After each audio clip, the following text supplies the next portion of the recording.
All right, what's up, y'all? It's your girl, E.R. Brown, and this is Just So You Know. And I'm switching up a little bit, trying to have more conversations with different people to kind of get a better conversation going about the cultural context of archaeology and the Bible. And today I have my brilliant, beautiful, she my mentor, she don't know, but my mentor person, Miss Dr. Stacia Alexander. And I'm gonna let her introduce herself because y'all, she's all kinds of black girl, black woman, all the magic, all the things, and I geek out all the time. Stacia, go ahead, let people know who you are. I admire you just as much. So listen, we are in the room with dynamic energy this morning. But I'm Stacia Alexander, Dr. Stacia Alexander, and I'm a licensed professional counselor. Have been so since 1998. Yeah. And in addition to having a private practice, I also do quite a bit advocating for mental health so that everyone will understand that the journey to success does not make you immune to emotional challenges. So a lot of people will look at mental health in terms of crisis, but they don't look at it in terms of consistency, such as a support system, such as overall wellness. And that's what I like to do now in my later years in the field. But then I get the opportunity to come talk to really wonderful people like you that are doing marvelous things that I admire so much. Girl, listen, and the reason I asked you, because we're gonna talk about it, but you do a lot of work with helping women and helping women understand their roles in success. And I remember early on in my life, I've known her for quite many moons, because I don't like to say how old I am. I've known her for many moons, and the way you helped me understand my role as a woman and a mother and a wife and all the things, I'll never forget it. Anyway, she's awesome. I know, and we're not going to. I remember when we met. I remember all of that, and it was a great period in our lives. Yes, and it was many. Can you believe how many moons have passed? No. We have life be life. Adult kids. We now, have adult everything. children. It makes. I'm not ready, so it's fine. It's fine. Anyway, So I got you here because I do archaeology, and I do a lot of work with trying to help people understand the cultural and historical context. Only because I want them to see that the world of the Bible was a very real world. Exactly. Right? I think sometimes we read the Bible and we unintentionally mythologize it because it don't seem real. We don't see their situations as real life. So anyway, my research, my master's research, and maybe my PhD research, I don't know, is looking at sexual practices. Oh, interesting. Okay. Right. Okay. I know everybody be like, what? But okay. But one day I was writing a paper, and it's crazy. I was looking at sexual partners and how ancient Israelites would have sexual partner options, right? So that meant I had to look at population figures, like what was the size of ancient Israelite villages and whatever. Anyway, when I was doing that, I came across a lot of data about the high female mortality rates and the high infant mortality rate, which significantly impacts population. But I kind of want to look at it more deeper, because sometimes we look at the women of the Bible and don't realize probably was just real stressful, intense lives they had to live, especially knowing that the high female mortality rate was just so crazy. That meant that they had to be aware of what that meant to be women living in this culture and carrying that. So, my sister and I talk about that. Sometimes we don't see those women of the Bible as human enough. And I was like, what a better person to talk to about that than with you, because starting with figures like Sarah, Sarah catch a lot of flack, but I don't think we really talk about the emotional and mental aspect of somebody like a Sarah, or even all the way down to Mary, Jesus' mama. And that's two extremes. Right. Sarah was super old. Right. Mary was super young. She was a kid. Had to be maybe 12, 13, 14, somewhere in there. Right. And then Sarah 100. So she was done. So I just kind of wanted to explore that conversation. Just what that looked like, in the average world of the ancient Jewish culture, because I think that really does help us appreciate some of the narratives of the Bible, the Sarahs. It humanizes it. Yeah. It humanizes it, right. We're so disconnected from history, period, especially in this period of time, that when you have conversations like this, it helps us to understand that there is a connection. Right. And that's where we're losing our sense of humanity now, is that we don't honor the connection that we have to people who lived hundreds, thousands of years ago. Yeah, we're still all human beings. Yeah. And like, okay, so like Sarah. Okay. 100. But Abraham was paid. He was super wealthy. She was a wealthy woman. I like the way you're wording this. Let's go. Okay. Oh, he was paid. Okay. I like to tell people Abraham was paid. Okay. The baby had money, right? So Sarah had money. And she's an interesting picture because she's a paid woman, but she can't have kids. And we know that in the ancient context, That was a problem. that's a problem. So I think about the stress. There's the pastor talks about how she laughed at God. But real talk, I'm 100. I ain't no baby. And this angel man come to me talking about you gonna have one. I be like, boy, Quit playing. quit playing with me. Quit playing. Did you visit the wrong house? Right. Right. Me and my man? Yeah. You seen him? You see me? him? You see me? Okay, I'm cute, but not that cute, right? So I don't know. What do you think about, like, how could you imagine the mental perspective, the mental health, that type of dynamic for a Sarah? Explain that to other Christians to keep that perspective in mind. Well, even if we take it back before that period of time, the mental anguish that she would have had to endure early on when she would have been in prime birthing years, and to constantly see other women coming, past her, being involved with other people, knowing why, like questioning.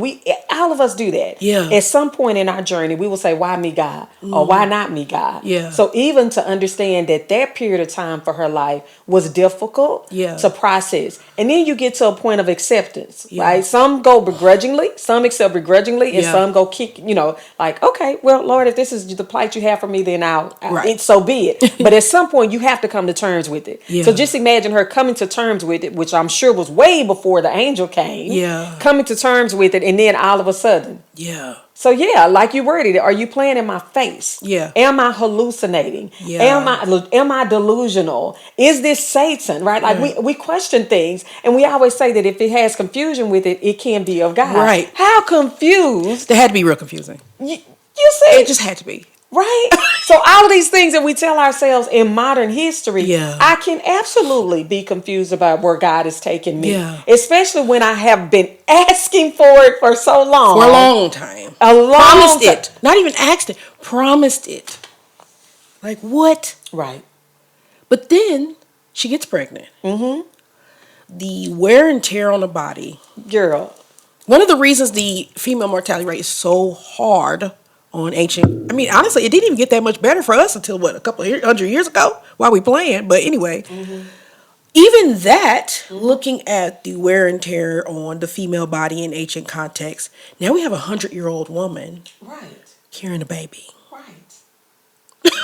It's like, we don't think about what these women going through.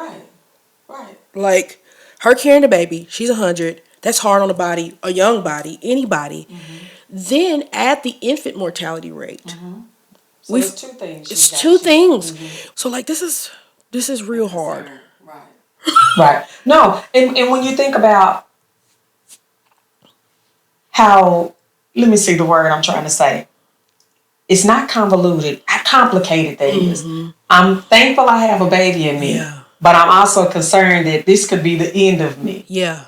Right? Yeah. So one, will I live to raise a baby? Yeah. Or two, will either of us leave? Right. So that is a complicated range of emotions. Yeah. And to think, I'm blessed, so the guilt. You know how people say, girl, you blessed. Why are you complaining? Yeah. That's why I talk about the emotionality of success. Just because I'm successful does not make me immune to the emotional challenges that come with the experiences that I have. So yes, I've been blessed with a baby, but does this mean that's it for me? Will I survive this? Not just the birth, but actually carrying the child. Girl. And you talk about that. And Sarah was paid. So usually we be like, she got what she wanted. She got money in the bank. Why? Why is you complaining? She's so blessed. Yeah, exactly. What's your problem? Exactly. And we forget.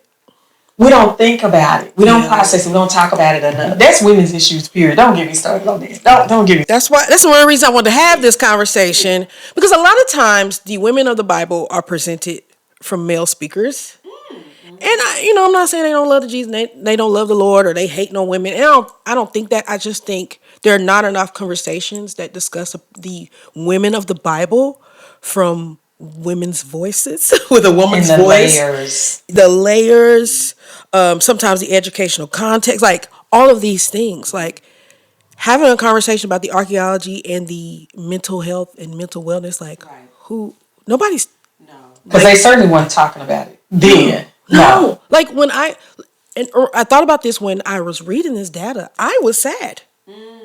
And I've heard this data just regurgitated with no feeling. But I was like, oh my Lord. That was hard. That had to have been hard for them. Like that has had to be hard. Like I don't know. Sometimes I like to try and put myself in that space. That's why I study archaeology. I want to know how they were living, how they were doing, like the moves they were making, why they was making the moves. So yeah, we don't talk about that enough. And yeah, I'm always preaching that about women's stuff.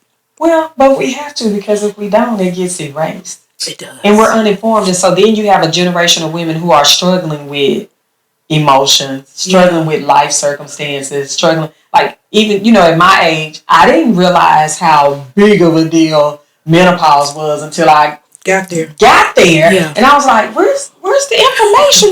Why are we talking about this? Yeah. Why you didn't tell me this was going to happen, right? Yeah. And now there's a surge of it. Yes. It's interesting. Yeah, that's because our group is hitting the social media, so and we that's all true. Like kind of hitting that same phase of life information at the same time. Like, girl, and one of the things I like is that we're so much more open about talking about the hard things. Like, no, like, So anyway, yes, woman thing. It needs to be talked about all the time. Anyway. That's why we're here. One thing, and it's still Sarah related. Okay. So I have a problem. I struggle with Abraham because this is before she got pregnant, y'all. I'm sorry, I'm reversing. Because you were saying something, I thought about it. So remember when Abraham went to Egypt? Okay. And he had Sarah say, hey, tell them people you're my sister. And so it was a life and death situation though. But to me, I'm like, you put your wife in this situation where she could have been assaulted or there are things that could have happened to her to save his life, to save his own life. And he did it twice. Okay, yeah, let's dissect this. Let's dissect. I feel some type of way. I'm trying to pull myself. I think what I've done is slipped into a patriarchal perspective of this. Yeah. Because it was a life and death. Had he said, "This is my wife," yeah, he would have immediately been killed, correct? Maybe. He said they might. Maybe. Because you're so pretty and fine. It might be a problem. They would have killed that man for that woman. So, okay, so let's be cautious about not putting our current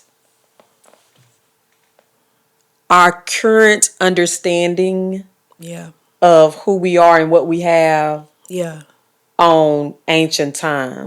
Right. Like, I think, and challenge me, but I honestly think she understood he could be killed or we could both live. We may be tortured. We may be troubled, but we'll survive. Ugh, sure. We're going to be damaged. There's trauma related to it. Yeah. But we're both going to survive. And I guess I'm just thinking about the trauma, like this poor woman. There's definitely trauma. This situation. When you told me the topic, I said, that's PTSD. Even having kids. Yeah. It is. It's PTSD. Yeah. So I'm not saying that they weren't traumatized from it. Yeah.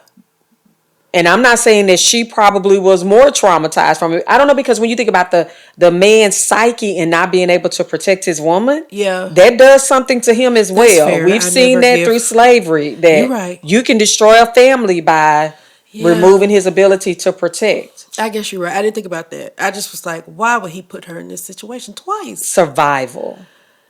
And I guess that's the sad part of it. It is sad. that this is the choice. These are the options on the table, or the options we feel like are on the table To survive. To survive. To survive. Is I've got to put you in this situation where something horrible could happen to you. Put both of us in this situation. Maybe that's why he was like so okay with the Hagar thing, other than it being a natural, normal thing. But like, you know what? I put this woman through this, that, and whatever.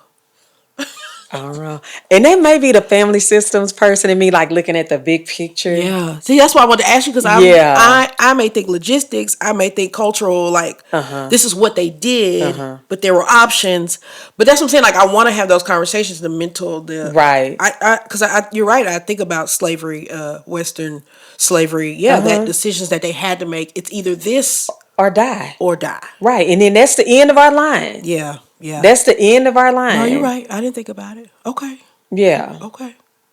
That's a hard conversation. But it is. But it's. I think it's a conversation that needs to be at least even explored and showed that there are some things in the Bible that are hard to digest, but that also shows that, I think it shows the authenticity of the Bible and the complexity of it. Like, this is not an easy thing to put here. If I was making up something or just randomly doing stuff, it'd have been easy. Well, they say the Bible is the biggest, what are those things that come on during the day? Daytime soap operas. Like, baby. It is. Like, it is. It is. And I don't know why people don't read it. Like, it's so entertaining and the drama's insane. Especially Genesis. Like, if you ever just read through Genesis, it's some crazy stuff. That's just like with Lot's daughters and them wanting to make sure that they have children, because one of the things we have to understand is that in ancient culture, having children was like a protection plan. Honor. Yeah. That's like your retirement. That's like security. You're helping. It's security. You needed children. You wanted children for the blessing of them, but you also needed them for your inheritance. You need people to work the land.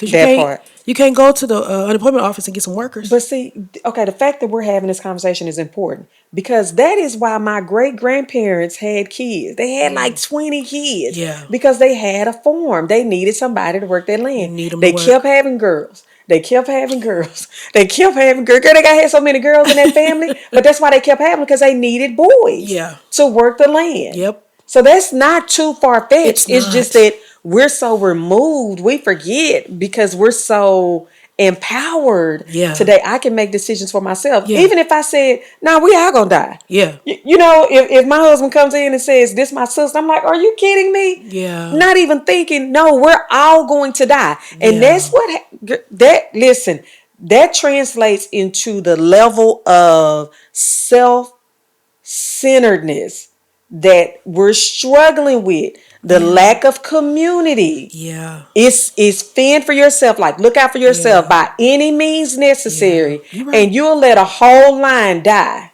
That's what I was going to say. Yeah. And you don't have a choice. I can't just say die if we need to keep this land in the family. Yes. Yeah. That's true. Yes. And so Lot's daughters do with their daddy to have kids. Yes, to keep kids in the family. Again, I've heard this narrative, but I think about the desperation of those women to do it's still dysfunctional with your daddy. It's dysfunctional. Like not it's bad. It's bad. And when you think like genetically, like I see some families. I know somebody for sisters and brothers in this line. I mean, and that stuff duplicates. That right there, it duplicates those abnormalities. So there's consequences. Yeah. Because that's still, okay, when you think about it, that's still a self-centered it is approach. Like, if there were no men, then that means that was it for y'all. That's it. Yeah. Yeah. But I mean, these are the things that's in the book, y'all. Like, we're not making this up. This is Genesis. But then I think about, I gotta get out of Genesis because there's so much mess in Genesis. Yeah. It's insane. I think about people like Hannah. I think that's Samson's mama. She couldn't have a baby. Her desperation, like Sarah, wanting a baby, and she has Samson and that baby. I think about. I don't think we talk enough about her perspective of wanting a child so bad. She got that child, and that baby act a funky monkey. Because Samson was wild. Girl, you did not just say that. He was though. Samson was out of He control. was, yes, what we're seeing in the schools today. But can you think about Hannah? I hope I'm saying it. I didn't look this verse up. I meant to, but Samson's mama. Can you think about that weight after living through everything she's lived through?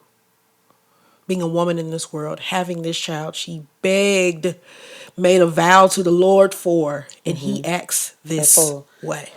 Well, I mean, we will have children that grieve mothers' hearts. Yeah. Yeah, Yeah. we do. I don't know that.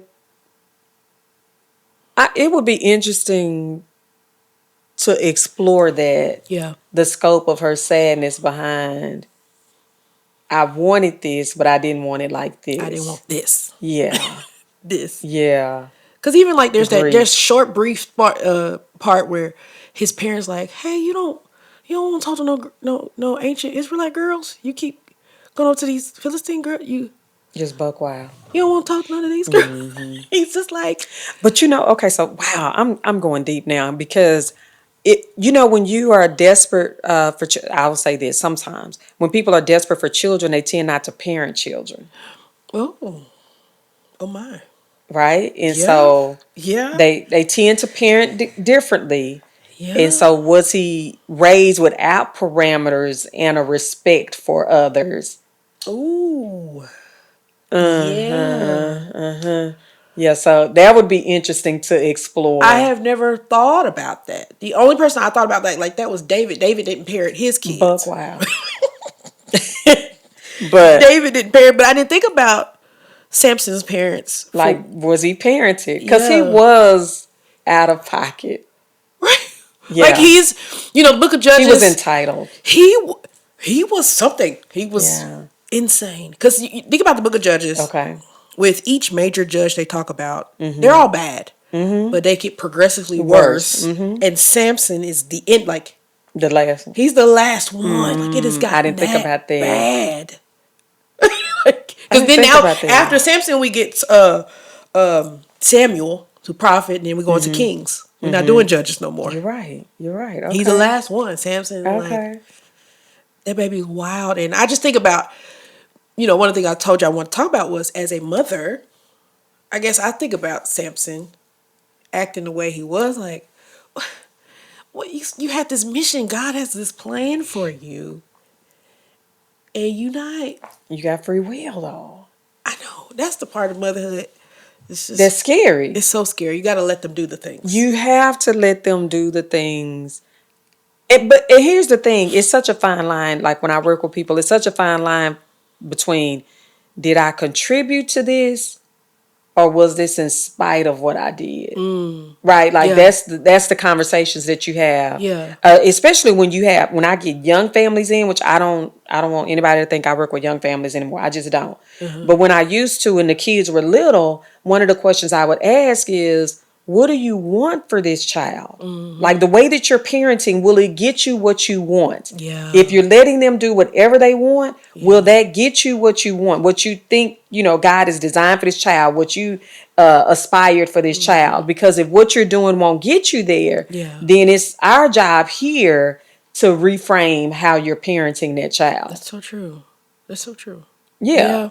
Is this child going to be a productive member of society? Because you can see it. Yeah. Barring psychological problems. Some people are just sociopaths and psychopaths. I don't care how you parent them. Yeah. They are going to destroy. Their life pattern will be one of destruction.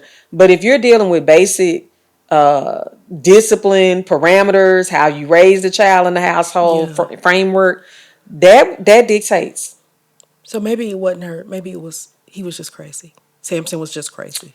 That would be something to look at. But you see, that's why I said I would Yeah. explore, right? Like, because she was so desperate to have the child. Yeah. And maybe there are part of the thing about it's crazy. This is kind of related, but not really. One of the crazy things about studying archaeology is that I don't went blank.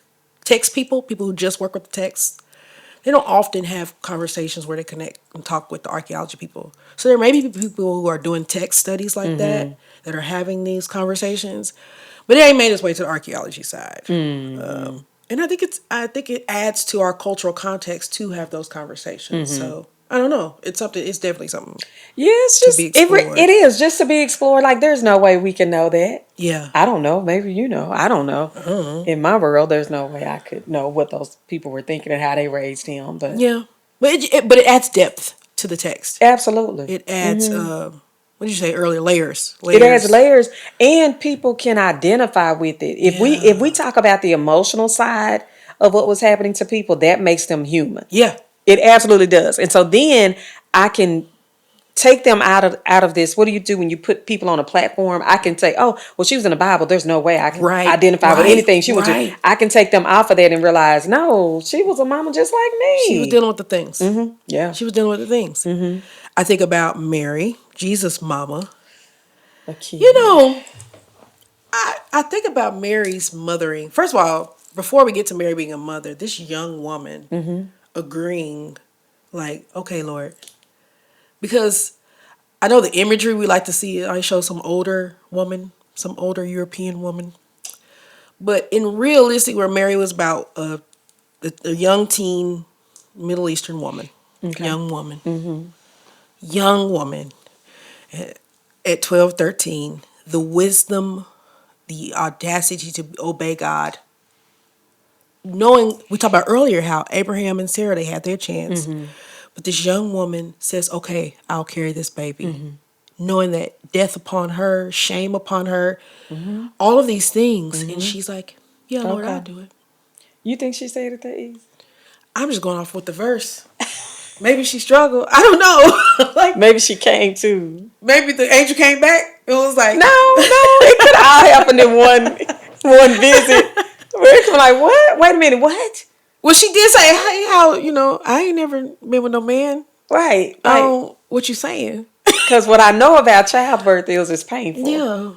Yeah. While we sitting here talking, I probably would like to do a study of the average female body at their death, especially the ones with the babies. Like, what would be the average? Because I know there are young ones in there. Like, it's a good range, between 14 and 20. A lot of the bodies they do find. So, I mean, Oh, really? it seems about the same. Yeah. Yeah. So, yeah. Even still, her late teens. Most of the time, you were married off. 20s are old to be married off anyway. She Well, I know she was young. She's Oh, still yeah. young. Yeah. To agree to do this and go through everything she went through. And then be Jesus' mama. Like, I just can't even imagine. he's the best kid ever. I can't imagine. And then the kids that came after, like, But that's where, okay, so her temperament, right? yeah, Like you said, she was receptive and calm. yeah. I'm sure frightened. Oh, had to be. Had Yeah, to be. from the jump. I mean, from the jump, just an angel visiting you. See, I've been scared already. Like, I'm done. well, okay, let me ask you this, though. Do you think they had angels visit them more then, or they were more receptive to it? I don't know. Because you believe in spiritual warfare. Yes. Right. Yes. So I believe in spiritual warfare too. And I Yeah. think that angels are around us at all times. Right. But we have so much interference. You think so? That absolutely. There's so much interference that we do not understand what is happening around us. Yeah. And so I wonder if it was fearful for her to have an angel visit her. Like, has she been prepped for it? Maybe so. You know what? I didn't think about that either. Maybe they're more open and receptive. Like, baby, something might, just be. Well, okay, might so be a watch thing. this. Like, I don't know if, and you can cut this out if you want to, but I had my first angelic visit Really? as a baby. Really? Absolutely. And I remember it vividly. I remember, yes, I remember it vividly. I could go into details, but I remember it vividly. And my parents had no idea what I was screaming at. Really? No, they could, and I remember them saying, "Get her a bottle, get her a cracker. Is her stomach hurting? What's going on?" And we had moved into, a new space, and they were just all in the ceiling. Really? No, I don't have any experiences like that. None. So I wonder if That I like know they of. were, like if they had encounters before, so that when one came to her Yeah. with that, it wasn't foreign. Maybe. It wasn't abnormal. It was like, oh, okay, well. It's something I didn't think about because that's a different perspective. I hadn't to think that that's something that would happen. Like I don't doubt it didn't happen, but to imagine it for myself, I'm like, oh my gosh, that would blow my mind. Like, Right. Lord, As an adult, for sure. like what we doing? Yeah. Like, okay, But if you are prepped, if it's something you prep and to be honest, we prep our kids for things that we know could happen all the time anyway. Right. So if she grew up that. Yeah. Yeah. It's stuff that I don't expect to happen, but just in case it happens, I'm always telling my boys like, okay, this could happen. So hopefully and this is how you respond handle it. this way. Right. Yeah. Yeah, no. Okay, sure. Yeah. But I can imagine. But so her experience was different from Hannah because her son turned out to be the Lord. He was perfect in every way. Right. So he was so raising perfect. him would have been a lot different. Oh my gosh, I think about that sometimes. Like, what it would have been like raising Jesus, because he's Jesus. God knew who to give him to, because I would have ruined everything. I know my insecure self. I was so. But I'd had Jesus over there. He knew what to do. He knew what to do, baby. He knew what to do. Yeah. But I just like Mary. How great he must have been as a child, and how that must have been for Jesus' siblings later. To have him as a brother. That's a high standard, though. Talking about. I would hate Jesus as my brother because he's perfect. He does no wrong. No. Literally. And so if I do wrong. We already know, especially if it was just me and him. I'm the second child. We already know who did it. Who did it? We know who did it. Yeah. But you know what? After raising Jesus, but when the first time I saw the Passion of the Christ, I had never thought about the crucifixion from the perspective of Mary till they had that clip. I had never to see her child up there. And Jada was